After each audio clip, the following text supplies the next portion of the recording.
Hey everyone, Elena here. My husband tried to divorce me and take the house. He forgot the prenup his lawyer wrote. The Hard Size brings you stories that prove patience can be more powerful than anger. If you're here for real-life twists that leave people speechless, make sure you're subscribed and don't forget to press the bell icon.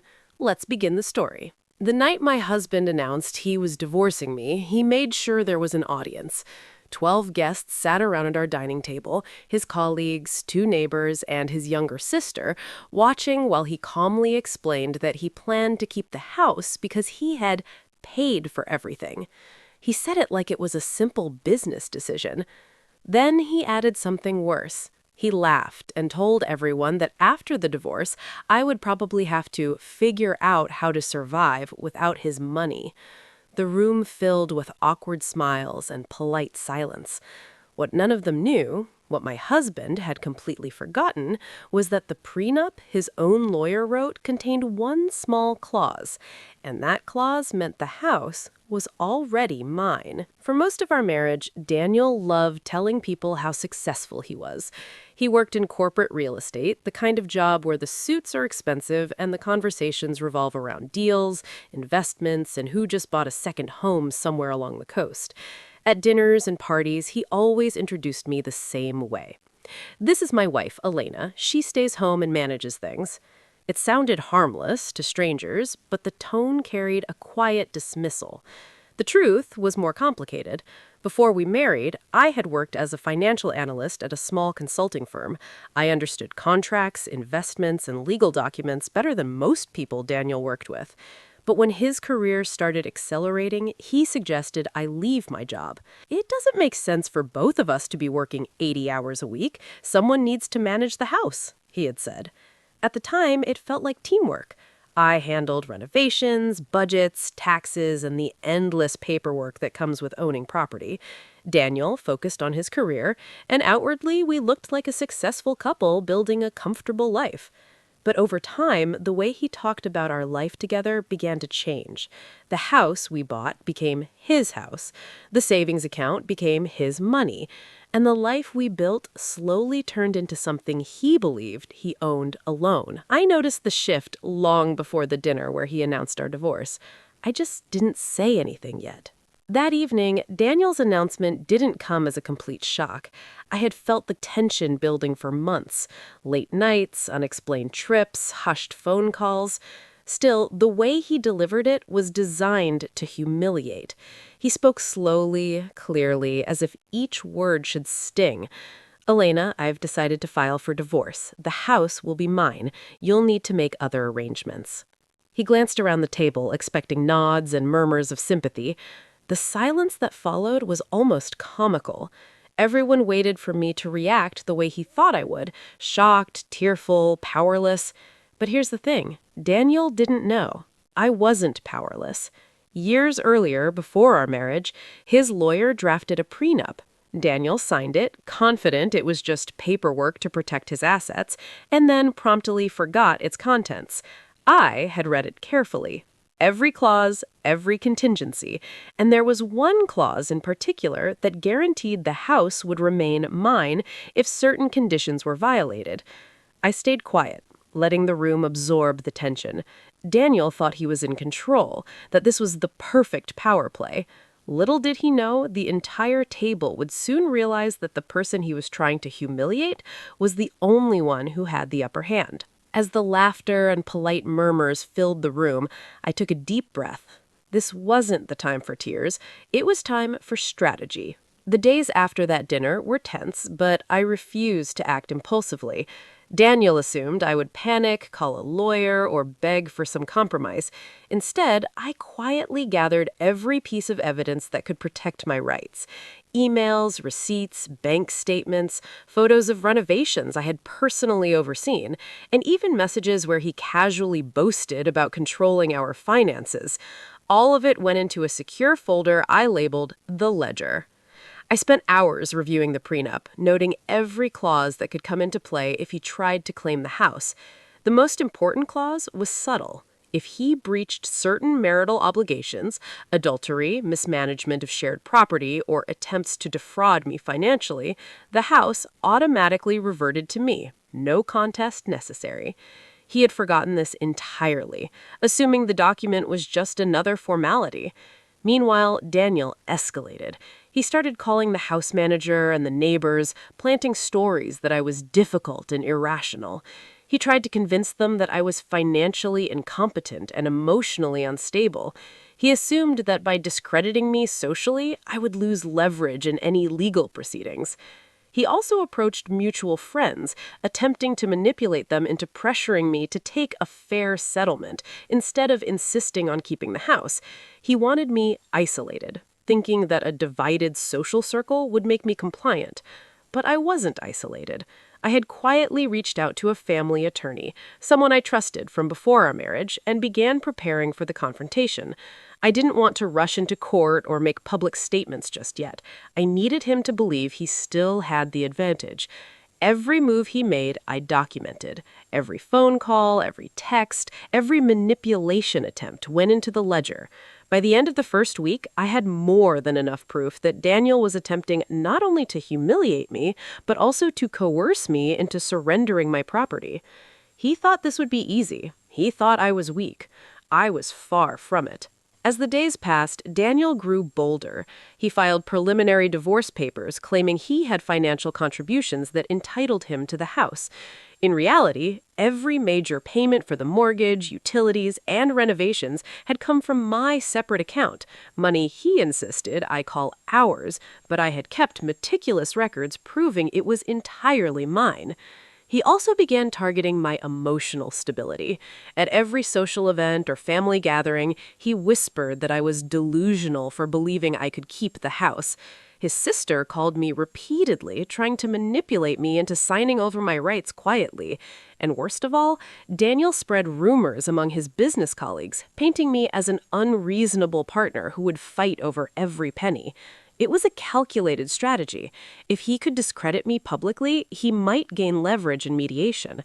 I didn't respond immediately. Instead, I spent my nights preparing a precise timeline of our financial transactions, documenting how every dollar of my income and savings had been spent on the house and cross-referencing it with the prenup's clauses. I even consulted an independent real estate appraiser to confirm the value of the property so there could be no argument about depreciation or equity. Then came the text messages. Late-night messages from Daniel demanding I cooperate or face consequences. His threats were veiled but clear. Surrender the house and maybe he would be generous. Stand firm and he would make the divorce process hell. But for every threat, I had evidence. For every attempt to intimidate me, I had documentation. For every false claim, I had proof of the truth. By the second week, I had built a digital fortress of proof. My lawyer called it a bulletproof case, but I knew I couldn't act rashly. Daniel had underestimated me, and that was my advantage. Every day he acted like the victor, but the real power lay quietly in my hands. Daniel's arrogance reached its peak when he decided to confront me directly in the house he assumed he would soon control. He walked in one evening, portfolio in hand, projecting the confidence of a man who thought the game was already won. "Elena, we need to discuss the house. It's only fair if we settle this amicably." He didn't notice the stack of folders on the kitchen table labeled "The Ledger." He didn't notice the careful organization of receipts, emails, and photographs documenting every financial decision and transaction related to the house. He didn't know that I had also documented every time he had attempted to misrepresent contributions to mutual friends and colleagues. I let him speak, letting him assume the role of the dominant spouse. He outlined his claims, talking about improvements he said he had financed, expenses he alleged were solely his, and all the ways he would supposedly be inconvenienced if I kept it.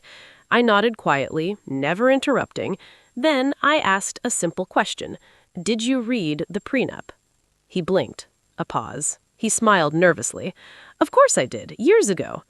"Do you remember the clause about property and marital misconduct?" I asked, calmly, holding up the prenup. He paled, his confident mask slipping. Every threat, every plan to manipulate suddenly held no power against a document he had signed but never understood. I explained clause by clause how the house legally belonged to me if certain conditions he had already violated, were met. His voice shook. He tried to argue, tried to convince me that the clause wasn't enforceable, that I was over-interpreting legal jargon. I let him talk while mentally ticking off the evidence I had to counter every point. Bank statements, appraisals, receipts for repairs he never paid for, and my detailed record of his attempts at manipulation. By the time he left, he realized something crucial. This wasn't just about money, it was about control, and he had lost it without even realizing the fight had begun. I had learned that patience, preparation, and documentation were more powerful than threats, manipulation, and bravado. The real turning point came when I decided to involve the lawyer who had drafted the prenup years ago. I called him quietly one morning, careful not to alert Daniel. His name was Jonathan Fields, a meticulous and precise man who had handled dozens of high-profile prenuptial agreements. I explained the situation, highlighting Daniel's threats, his public humiliation attempt, and the planned divorce. Jonathan immediately requested all documentation I had prepared, from the ledger to photographs and appraisals, and promised he would review the prenup in detail. A few days later, we arranged a formal meeting at his office. Daniel, of course, was oblivious to the level of preparation on my side. He assumed this meeting would be a casual discussion, a negotiation where he could charm or intimidate his way into gaining control of the house. He walked into Jonathan's office with the same smug confidence he always carried, thinking he had the upper hand. Jonathan began by reviewing the prenup, clause by clause, explaining its legal power and enforceability. Daniel listened, growing visibly uncomfortable as Jonathan highlighted the specific clause protecting the house in the event of misconduct or attempts to manipulate property ownership. Every subtle attempt Daniel had made over the past months to control the narrative, to intimidate me, or to assert dominance was now clearly documented and legally countered. Jonathan turned to Daniel directly. "Mr. Thompson, your wife has every right to this property. Any action taken to remove her without her consent would be considered a violation of this agreement. You are, legally speaking, overstepping." Daniel's face paled, and he stammered, trying to come up with a response. But Jonathan didn't let him. "Everything is documented. Every transaction, every claim, every threat.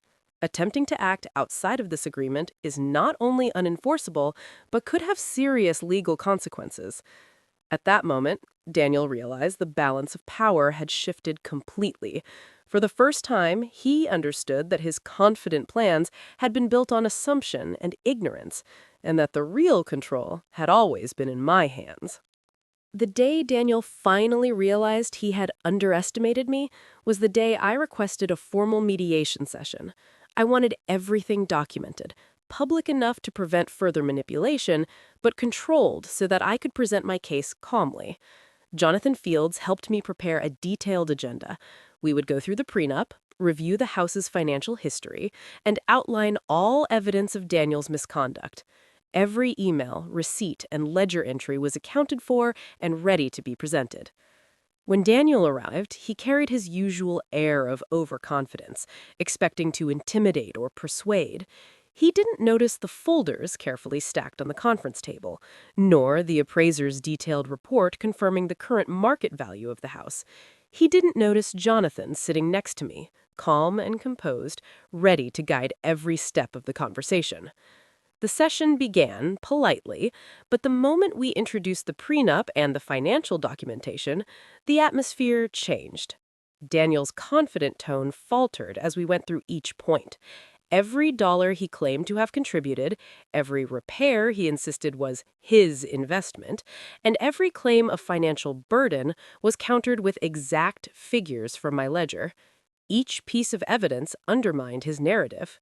When we presented proof of his attempts to manipulate mutual friends and spread rumors to isolate me socially, his expression grew tense.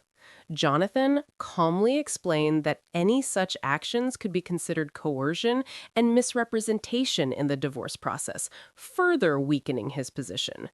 Daniel tried to interject, to argue that certain clauses were unfair, but every argument he made was met with documentation and legal references. The power in the room shifted. What had been his supposed advantage, the perception of control, was completely neutralized. By the end of the first few hours, it was clear. Daniel had miscalculated. The house, which he had assumed he could claim without resistance, was firmly protected by both law and meticulous evidence. For the first time, he realized that all his intimidation and manipulation had been ineffective. As the mediation progressed, Daniel grew increasingly desperate. He leaned forward, voice rising, trying to pressure me into agreeing to fair terms, as if my silence would equal concession. But I stayed calm, letting Jonathan guide the process. Every attempt he made to twist the facts or misrepresent contributions was countered with precise evidence. Receipts for mortgage payments I had made, invoices for renovations he had refused to pay, bank transfers tracing every dollar he had claimed as his own. Then came the pivotal moment. I calmly placed the prenup on the table, open to the exact clause guaranteeing the house to me under conditions he had already violated. Jonathan highlighted it line by line. Mr. Thompson, this clause is enforceable and absolute. Any attempt to claim the house outside these terms is not just legally invalid, it could constitute fraud. Daniel's face drained of color. He tried to argue that the clause was unreasonable, that it was designed for extreme circumstances. Jonathan countered smoothly, explaining that the law favored the documented agreement and that Daniel's own actions had triggered the protective clause. For the first time, Daniel had no room to maneuver. He realized all his manipulation, every whispered conversation and public display of confidence had been ineffective. I had quietly prepared for this moment for months, turning every one of his threats into proof of his own misconduct. The room fell silent as Jonathan looked at Daniel. Everything is documented. Your attempts to pressure or intimidate are on record. You are legally bound to respect the terms of this agreement. Daniel slumped back, muttering under his breath. The power he had assumed he possessed evaporated entirely. I remained calm, confident, and composed, the one person in control of the situation. In that moment, the balance of power shifted completely. The house, my home, my sanctuary, was secure. Daniel had been undone not by rage, not by confrontation, but by preparation, patience, and meticulous attention to detail. After the mediation, the reality of what had happened began to settle in for Daniel. He no longer had the upper hand, and the house, the very thing he had tried to seize, was securely mine. But the process wasn't over. Legal confirmations needed to be finalized, documents signed, and timelines established. Jonathan Fields helped me draft the formal settlement terms, detailing that Daniel had no ownership rights to the property and that any attempt to interfere would be met with immediate legal action. Meanwhile, I focused on documenting the next steps. I compiled a comprehensive summary of all financial transactions, ensuring that the house's mortgage, renovations, taxes, and utilities were fully accounted for. Every dollar spent, every improvement made, and every expense covered from my personal accounts was meticulously logged. This was not just for my protection, but to prevent any future attempts by Daniel to challenge my ownership or manipulate the narrative. Daniel attempted one last tactic. He reached out to mutual friends and colleagues, suggesting that I had somehow tricked him into signing agreements or that I had been secretive about my finances. But this time, I was prepared. The ledger with emails, receipts, and recorded evidence of every interaction was airtight. There was no room for doubt. By the end of the first week, Daniel's attempts at public pressure had failed completely. He had been forced to acknowledge, formally and privately, that the house was legally mine and all claims to it were invalid. I finally felt the first sense of relief, knowing that the home I had built, managed, and maintained for years was truly safe. I had turned a situation designed to intimidate and humiliate me into a demonstration of preparedness, patience, and strategy. The fight wasn't over, but the tide had clearly turned. The next stage of the resolution focused on clearing the air and securing final legal protections. Jonathan advised that we formally document every settlement detail, including timelines for Daniel to vacate any shared property he still had access to, and confirmations that all claims he had made regarding renovations, payments, or contributions were nullified. This step was essential, not just for legal security, but to prevent future disputes or manipulations. Daniel reluctantly complied, signing every necessary document under the watchful eyes of our respective attorneys. Each signature, each clause was a reaffirmation that the house and everything I had invested emotionally and financially was completely protected. His attempts to charm or intimidate during this stage fell flat. There was no leverage left. At the same time, I took steps to reclaim my personal space fully. I went through the house, inspecting each room, repairing minor damages, and replacing items he had left behind that were either his responsibility or damaged during his attempts to assert control. Every adjustment and improvement reinforced my ownership, both legally and symbolically. I also ensured that any shared financial accounts or joint liabilities were separated, removing the possibility of hidden claims or future disputes. By the end of this process, the house was not only mine legally, but emotionally mine as well, the sanctuary I had built through years of effort and dedication. The process was exhausting, but it was worth every moment. Daniel had tried to dominate the narrative, to take what was not his own, and to humiliate me in front of family and friends. Yet, through patience, preparation, and meticulous documentation, I had turned the tables completely. Finally, the house felt like a home again. Every wall, every renovation, every detail reflected my hard work and perseverance. I had not only defended my property, but also reclaimed my dignity and independence. With the legal battle settled, the final stage of resolution was about reclaiming my life and establishing boundaries that Daniel could not cross again. I focused on creating routines and structures that reinforced my independence. Every morning, I walked through the house reviewing repairs and improvements I had personally overseen. Every room reminded me of my efforts, my patience, and the control I had regained. I also began documenting my own rules for interactions with Daniel. While the legal process had ensured my property rights, emotional and social boundaries were equally important. I limited his access to the house and formalized communication through email or attorneys, reducing opportunities for manipulation. By keeping interactions professional and documented, I ensured that any attempt to undermine me would be ineffective. Meanwhile, I started to rebuild my personal confidence and public narrative. I shared parts of the story selectively with friends and colleagues, not to shame Daniel, but to reclaim the narrative he had tried to control. This transparency was empowering. It reminded me that the truth, once documented and verified, always carries authority. Financially, I reassessed my accounts and investments, ensuring that all assets were secure and separate. The house, once the center of conflict, now became a symbol of my independence, a tangible reminder that meticulous planning and preparation could protect both material and emotional wealth. By the end of this period, Daniel's attempts to intimidate or manipulate had completely lost their power. I had not only preserved the house, but established clear personal and legal boundaries. My life returned to a rhythm that was entirely my own, free from the fear of betrayal and the anxiety of uncertainty. I finally understood that the most powerful form of defense is preparation, patience, and clarity. Daniel assumed control, but in reality, I had been quietly in command all along. Looking back, the experience taught me lessons I could never have learned otherwise. Trusting blindly in relationships, even with someone as close as a spouse, can be dangerous.